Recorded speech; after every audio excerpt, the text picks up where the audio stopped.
I think the problem is that the government thinks that there is an appropriate rate of economic growth, okay, and they think it's about 5. The potential and or kind of sustainable rate of growth in China is probably more like 2.5 to 3%. And actually the government should just get out of the way and just see what the growth rate happens to be at the end of the year.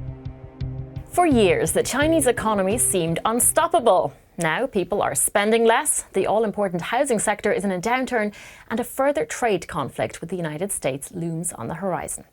To discuss what all this means, I'm joined now by George Magnus, former chief economist at UBS and the author of a book called Red Flags: Why Xi's China is in Jeopardy.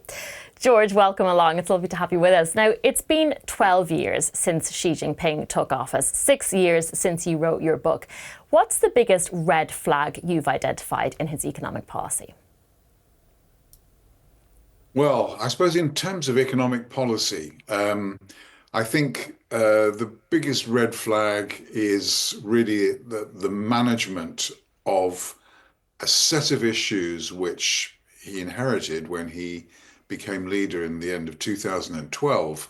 And these issues comprise, in no particular order, excessive debt in local governments and state enterprises, a rapidly aging population, fastest aging population on Earth, a disillusion with the role of the private sector that they think needed to be disciplined.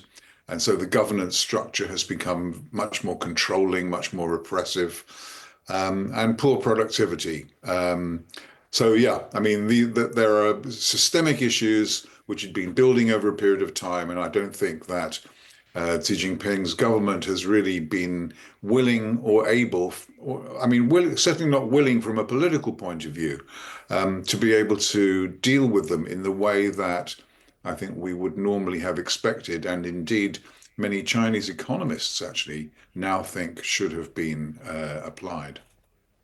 So maybe we can talk about what might have been expected and what has actually happened. So at the moment, the Communist Party is trying to boost growth, and to do that, it's going to borrow a whole lot more money. And that seems like a risky strategy when we consider what happened when the real estate sector became too indebted. Maybe you can explain a little bit what concretely is being done and what you might have expected. Yeah, so there's good news and bad news here.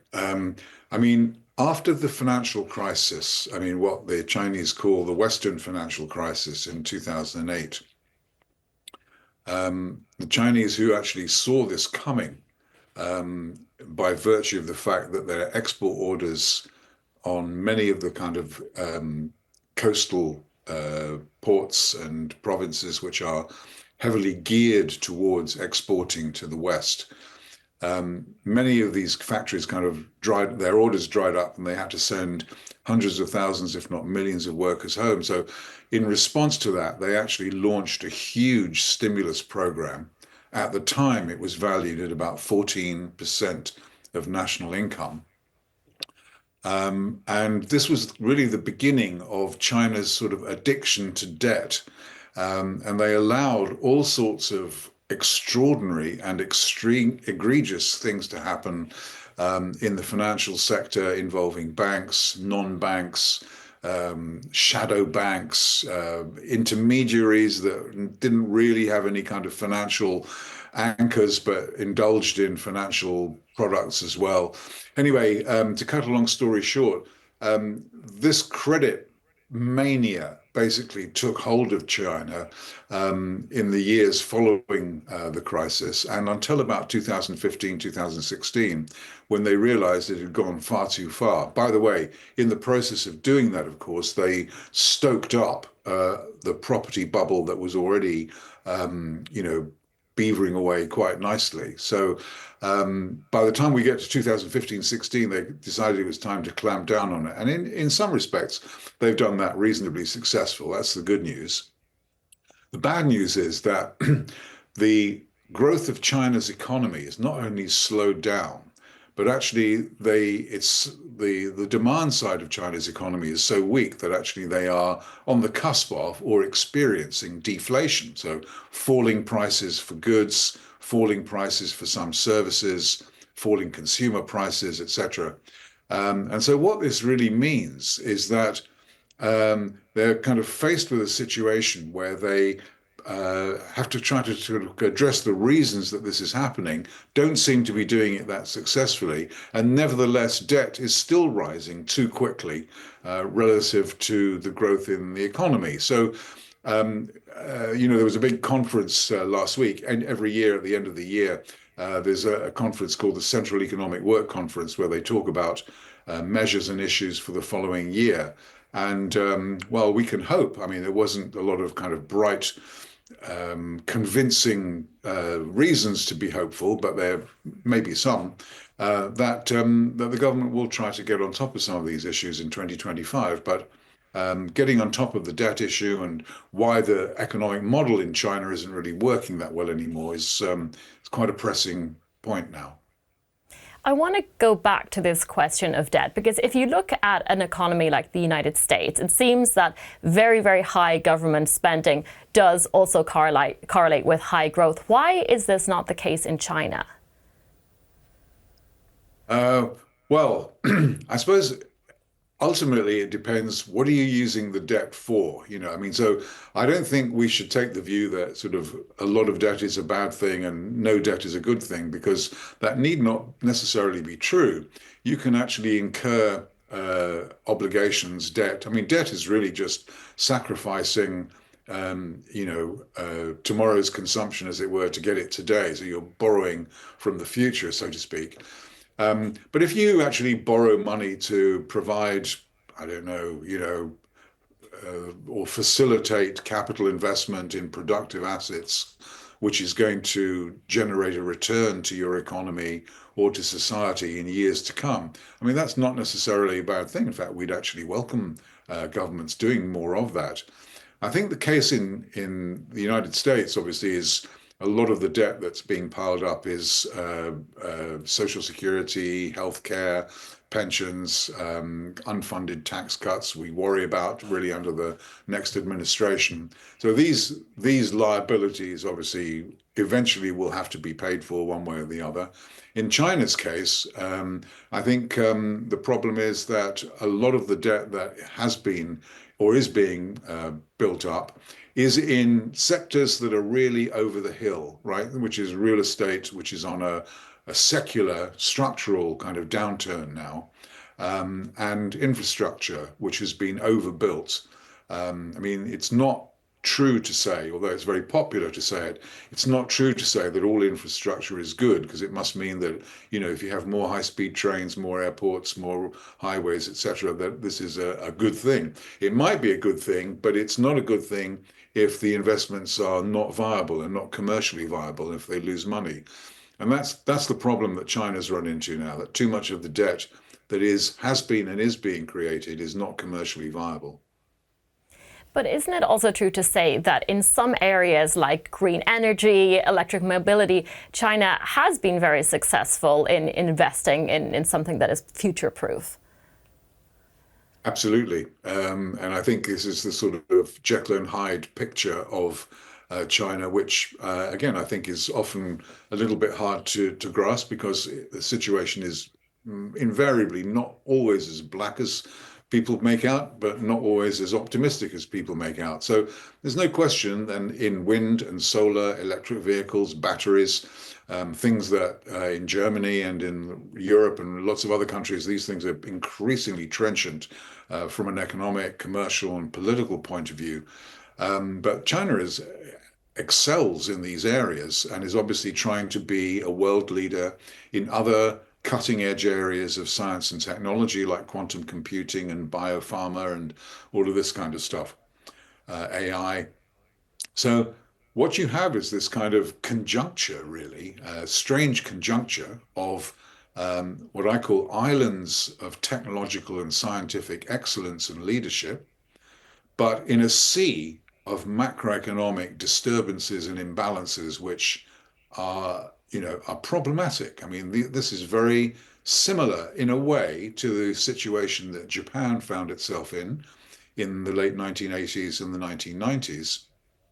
household names in electronics and computer technology and the advances that were being made in financial innovation and goodness knows what else. But actually, in the end, these sectors, dynamic and productive as they were, and world-beating as they were, couldn't save the Japanese economy from its own kind of worst imbalances, so to speak, and poor management of those imbalances, which led to the bust and the failure to address the consequences. And I think this is a sort of more like the path that kind of China is on. Has a wonderful economy in the modern sector, clearly very capable of competing at the highest level in many, many products. But it's got a much broader, like 90% of the economy is not benefiting from these things very much at all and needs to be, is a suitable case for treatment, which the government is trying to grapple with. Yeah, isn't the government trying to pump more money into agriculture and rural communities in general to try and redress this balance? It is. I mean, some of the initiatives which have been launched, including announced last week, are for urban redevelopment. So, shanty towns for redevelopment and urban growth, reclassification of a lot of rural areas as urban areas so that they may get benefits from being kind of classified in this way. And the rural sector, the agricultural sector, is clearly something that's quite important from a national security point of view because food self-sufficiency, which China doesn't have in all products at all, is something which they prioritize, as well as obviously raising the quality of life and of living in agricultural areas, which still are home to almost half the population. So these things are quite important, but they're not the most important things that the Chinese government is prioritizing, I should say. What the government is really focused on is industrial policy and what Xi Jinping calls new productive forces, which is a phrase kind of rooted in Marxist-Leninism, which is really about these cutting-edge science and technology areas, which he thinks will be transformative for China and for China's role in the world. I think that's very interesting because we hear a lot of talk about growth rates in China. And, you have to consider, well, no country can really sustain double-digit growth forever. China's now expecting about 5% for this year and next. I'm wondering, as an economist, what kind of momentum do you think is appropriate for the Chinese economy at the moment? Well, I think the problem is that the government thinks that there is an appropriate rate of economic growth, okay, and they think it's about 5. I suspect when we get to next spring, in March, they have these two very, very important meetings that they have every year where the growth rate is for the coming year is announced. I suspect it'll be very similar to this year's, which is, about 5%. But 5% is probably faster than the Chinese economy can sustain without running into difficulties, whether it's to do with debt or to, just excessive growth in exports, which is in itself having negative feedback on a lot of other, on pushback by other countries now as well. So the potential and or kind of sustainable rate of growth in China probably in the next 10 years is probably more like 2.5 to 3%. And actually, the government I think, should just get out of the way and just do what everybody else does. Just allow the economy to do what it does, set your policies as you think they should be set, and just see what the growth rate happens to be at the end of the year. Instead, the government does a very, very different thing from almost everybody else. It sets a growth target and it makes sure that growth target is hit, whether it's met with commercially viable ways or through debt, for example. So, excuse me, I think the growth rate has come down quite significantly, as it must, inevitably. But there is, even whether it's 3% growth or whether it's 5% growth, there is good growth and there's bad growth, and how you achieve that growth and what the kind of dynamic consequences are in terms of productivity and sustainability really, really are important. If it's mostly debt financed growth or state capital allocation led growth, I think we kind of think this not going to end in good outcomes, really. So, if I understand you right, you're saying that Chinese growth should really have to reflect a healthy economic engine. Is that right? Yes, what it should do, and I think at this stage in China's development, sorry, at this stage in China's development, I think the government really ought to be focusing on what's not going right. I mean, it knows what is going right, which is that it can produce high quality products in the modern sector and in advanced technologies. What isn't going right is that they have these systemic structural problems to do with debt, demographic aging, productivity, governance, decoupling. I mean, lots of things that they have direct control of, some things they have not direct control of, but it needs to, the economic model that China pursues needs a makeover. I mean, it happened in Japan, it happened in Taiwan, it happened in Korea, South Korea, Singapore, Hong Kong. All of the Asian tigers went through their own kind of political and economic churns, so to speak, in order to shift their economy to one in which it was kind of more balanced, more sustainable, more consumer oriented, more service producing oriented, more smarter growth. Let's put it that way.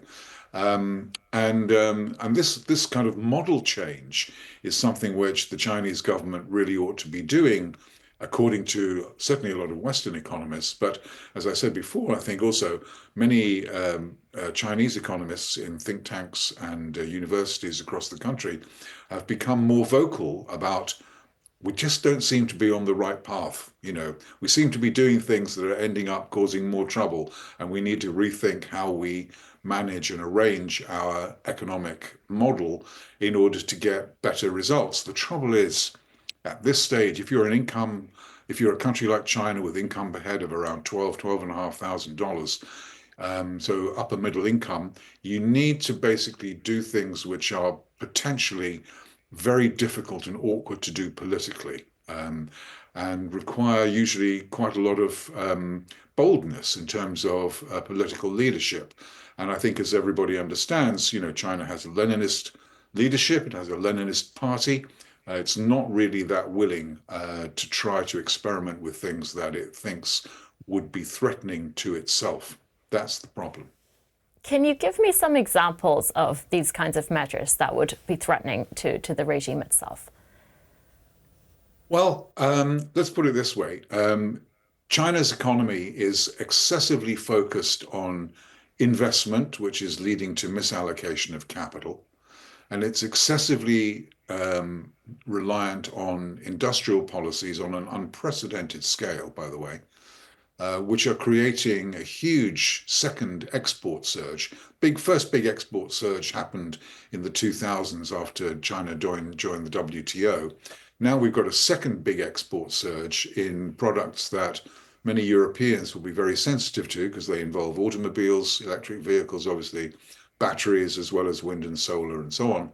And this model that's basically, you know, geared towards investment, infrastructure, exports, industrial policy, and so on, really needs to be kind of moderated a bit, shall we say, or kind of rebalanced to allow consumers and private enterprise to play a stronger and more sustainable role in terms of generating economic activity.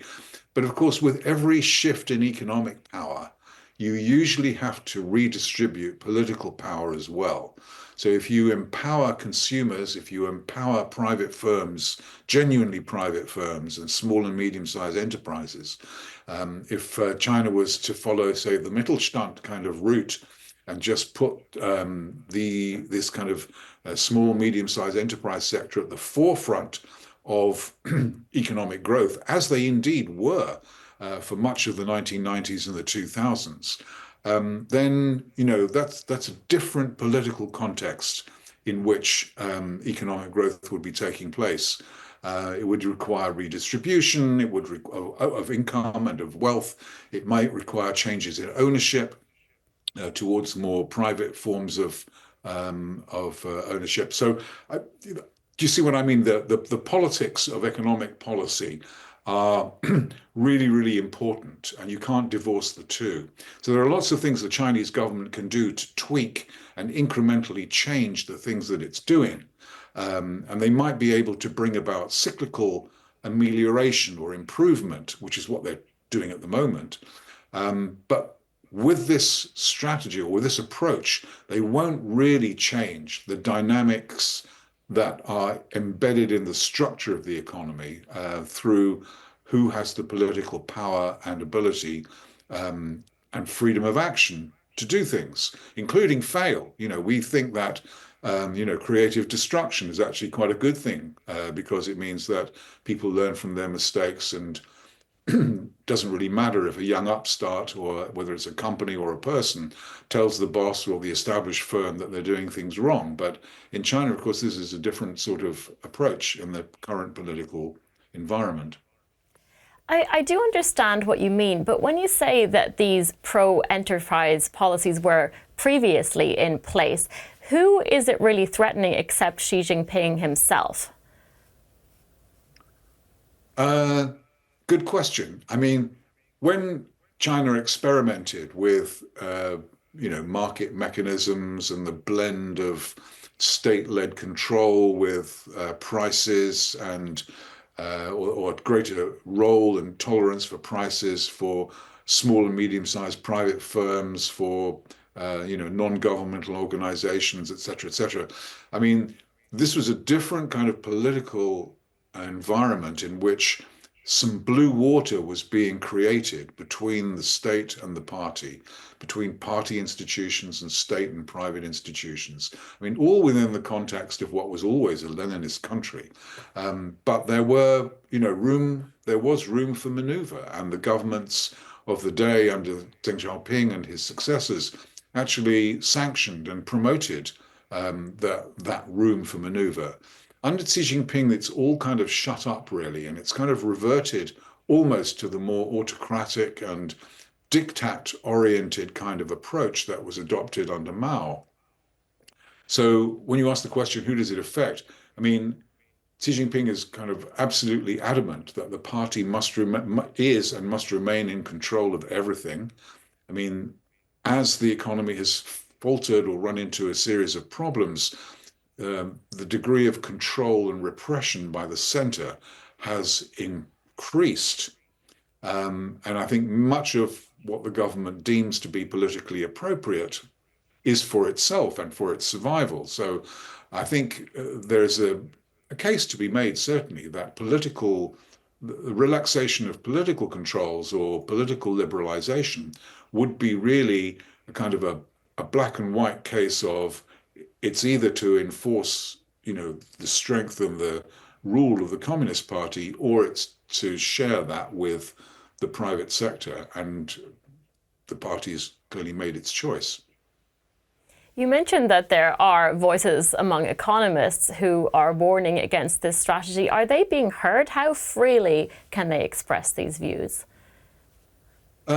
Well, sometimes I'm quite surprised by the degree to which some of them actually are able to speak freely. I mean, there has recently been an incident where a couple of economists, one called Fu Peng and another called Gao Shangwen, made some rather surprising remarks, I would say. I mean, Gao had actually been a previous government advisor. And they made comments about, that the GDP is overstated and we've got many more unemployed than the government is counting, and we need to kind of change tack, need to focus more on entrepreneurialism rather than state-led growth. This kind of alternative ways of thinking about which way China ought to develop in terms of from a policy point of view. I mean, I don't think. I mean, I think their Weibo and WeChat accounts have been shut down, or certainly have been heavily censored, even though the comments were out there for people to read for quite a long time. But others have met a rather more kind of harsher punishments. I mean, some of them have been sort of investigated, put on not on trial, but certainly being closed down really in terms of their ability to speak out loud. But many still do, and try to do it in sometimes rather mercurial ways. So long may that continue, because I think it's important that obviously alternative voices should be heard. Yeah. If we look at trade now, Trump recently said he'd impose a further 10% tariff on Chinese goods when he gets into office. If you add that to the existing 25% levy already in place, it's still considerably less than the 60% he was threatening while on the campaign trail. Has he got softer, or is this part of a negotiating strategy? I think the truth to that, or the truthful answer is nobody really knows. So obviously on the campaign trail, he was talking about 60% tariffs. The recent sort of 10% tariffs actually are in a completely different context. They don't seem to have anything to do with trade. They have to do with, China tightening up on fentanyl production. Similarly for Mexico and Canada, but in those cases also related to immigration. So I don't really know what to expect. I mean, I think that tariffs will be a part of Trump's economic policy when they come to fruition next year. But it's really hard to know how he's going to apply them, at what levels, and in relation to what. I mean, I think I hope he's being advised is that China's ability to counter his tariffs actually is likely to take a different form from what they did in Trump 1.0, between 2017 and 2019. Because at that stage, the Chinese were still able to match, to a degree, America's tariffs with their own. But obviously, because the trade imbalance between China and America is so big, the Americans have, or the Chinese, I should say, have far fewer products to tariff than the Americans do, because import differences are so big. But I think we've already seen kind of an example quite recently of China tightening up on export controls of critical raw materials in response to export control tightening by the outgoing Biden administration. And so I think that the Chinese government has a number of options. It could raise its own tariffs, of course, if it wanted to. It could target American firms like Nvidia or Apple. It could allow the exchange rate, the yuan, to depreciate to offset the impact of tariffs. There are a number of things that they could do, and I suspect they would if the tariff announcements from the Trump administration were serious enough. Do you think China then is in a relatively strong position then if it has some degree of control over these key sectors like semiconductors, for example? Well, I think in semiconductors, they are probably vulnerable in the sense that they certainly lag behind the United States and its allies, which we would include obviously South Korea, Japan, the Netherlands, for example. That's probably not their strong suit, although many people have argued that export controls on semiconductors and similar kinds of high-grade products, including lithography machines and so on, are actually spurring Chinese companies like Xiaomi and Huawei and so on to actually, do it yourself. So they're trying to find ways around these export controls in order to come up with the products, even if they're not of the same kind of level and quality, but that they're functional for what China wants to do. And I think that's a problem with export controls unless they're rigorously enforced and immune from the corporate lobbying that goes on in Washington and goodness knows where else. But actually, I think ultimately what it shows is, the main way that you have to compete with China is just to do things better and more effectively. And the controls and restrictions and so on are, they may have some kind of short-term effect, but they also have consequences, right? So consequences may be you just give people an incentive to try to find alternative ways around it. And consequences may be that it just causes everybody to be kind of worse off. So I'm not saying that the world is going to change in this way on a dime, but yeah, I mean, I just think China's willingness and preparedness to fight back or to counter Trump in the second administration, we shouldn't underestimate that. At the same time, we're also seeing a growth in economic nationalism elsewhere with the Inflation Reduction Act in the United States and the new Green Industrial Plan in the European Union. Do you think we're just entering this new era of slightly less free trade? Oh, unquestionably. I mean, I think the sort of, well, whatever free trade is, I mean, there's actually no such concept as free trade because all trade is subject to restraints of some description or another, or subsidies or hidden barriers and so on. But let's leave the semantics aside. I mean, but what we grew accustomed to as free trade in the 80s, 90s, 2000s, and so on, I mean, I think that's pretty much gone now. I think there are attempts to try to sustain relative kind of absence of restraints in products that do not pigeonhole into what we all nowadays define as national security. But obviously, everybody has a much expanded role now for national security. It's not just about military intelligence, defense matters. It's about agriculture, it's about energy, it's about technology, it's about components, it's about, cellular modules and everything that kind of goes into the products that we drive, we use in the home, et cetera, et cetera. So there will be, I think, ever more constraints in trading systems from whether they're tariff barriers or what we call behind the border barriers. So this is when you provide cheap financing or subsidies or procurement benefits to companies. So these kinds of things, I think, will be much more prevalent.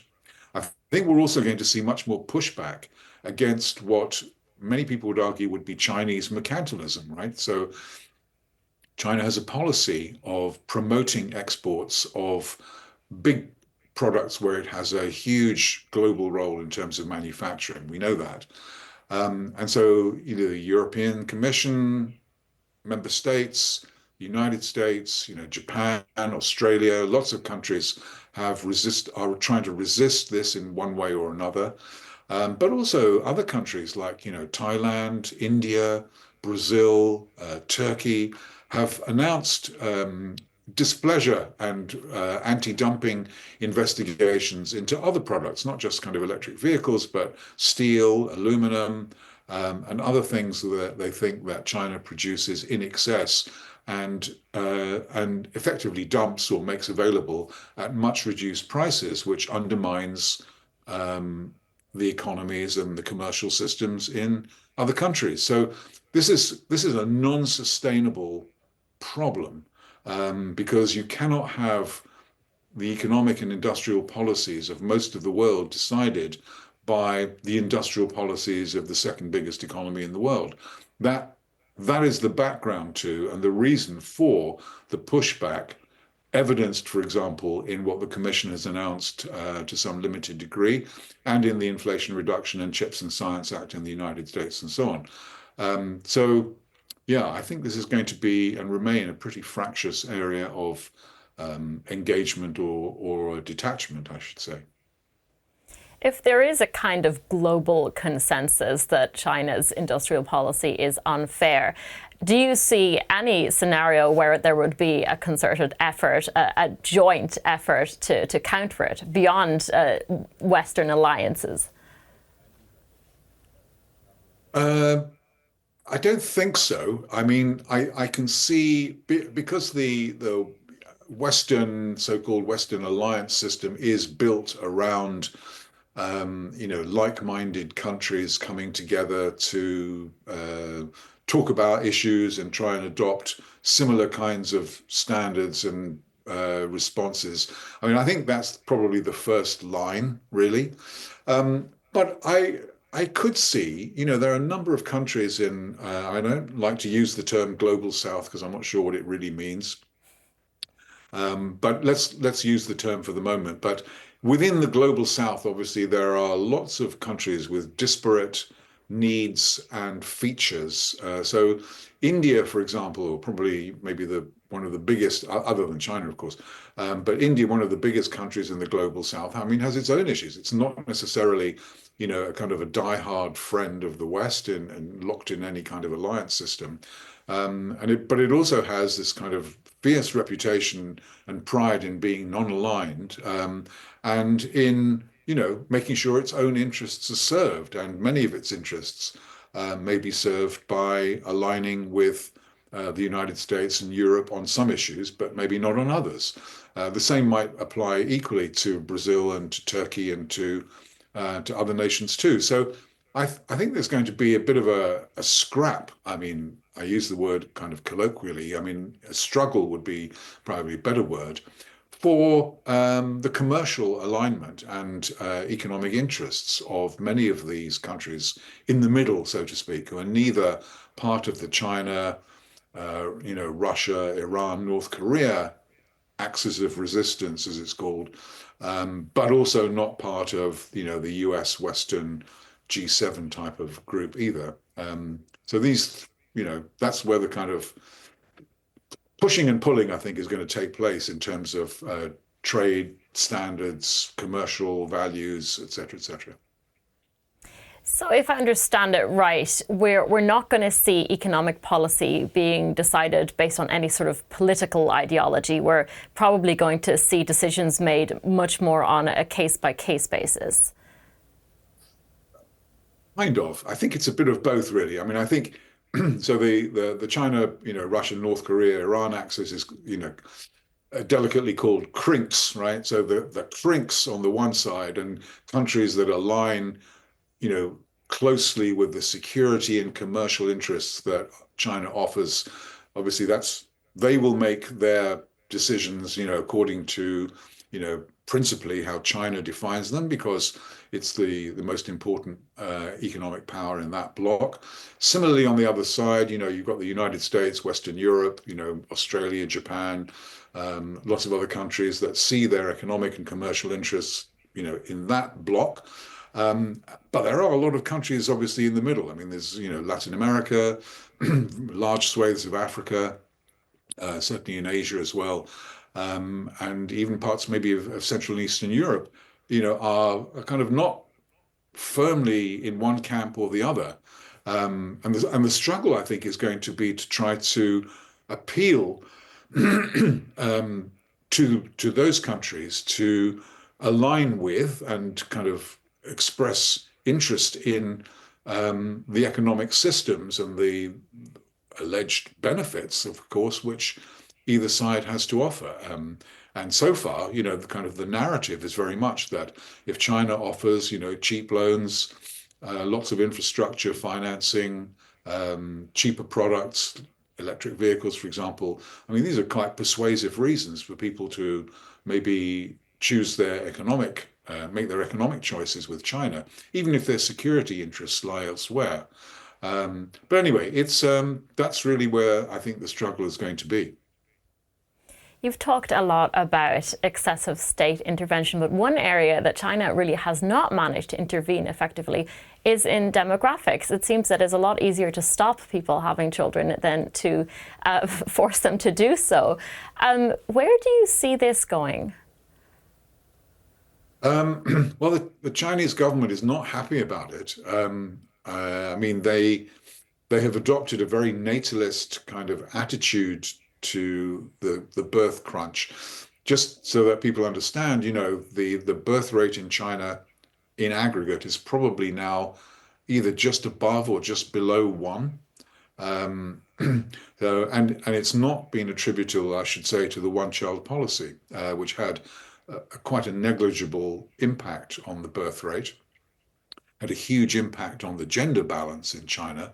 But the reason that China has got such a low fertility rate is not that dissimilar for why most other countries in the world have low or falling fertility rates. So to some extent, obviously, it's got to do with the availability of cheap and affordable and available childcare. Some of it has to do with, how easy or difficult it is for women to pursue, motherhood and careers and jobs. Some of it has to do with just income per head. When one of the biggest successful contraceptives known to to mankind is getting wealthier. I mean, people get wealthier. It has huge implications for lifestyles for fathers and mothers and couples, and the desire to have children either has been reduced, or actually people have children much later in life, so they only have maybe one child.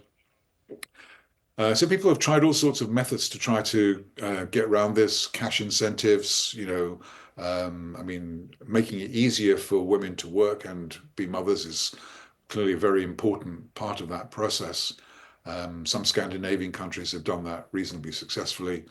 But there's nothing much the government can do about it. They think they can, by trying to exhort people to have more children, and by having counselling sessions for for parents who have no or one child to have more children, and by giving them sort of freebies and tax cuts and so on.